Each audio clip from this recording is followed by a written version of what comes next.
গ্রামীণ আবাসনের লক্ষ্যে রাজ্য সরকারের বাংলার বাড়ি প্রকল্পে দ্বিতীয় দফায় অর্থ বরাদ্দ শুরু হতেই কোচবিহারের তুফানগঞ্জ ২ নম্বর ব্লকে নড়েচড়ে বসল প্রশাসন।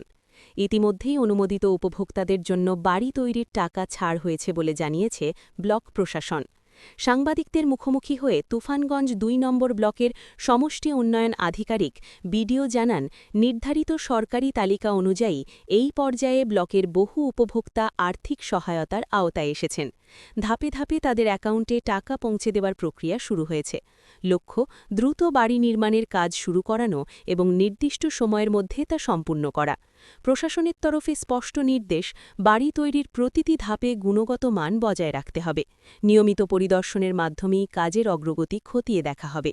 উপভোক্তাদেরও সময়মতো নির্মাণ কাজ শেষ করার পরামর্শ দেওয়া হয়েছে।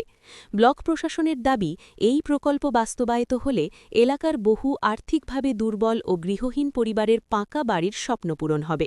স্থানীয় স্তরে প্রকল্প ঘিরে ইতিবাচক সাড়া মিলছে বলেও জানা গেছে।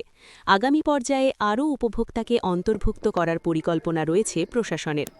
কোচবিহার থেকে জিতেশ ঘোষের প্রতিবেদন।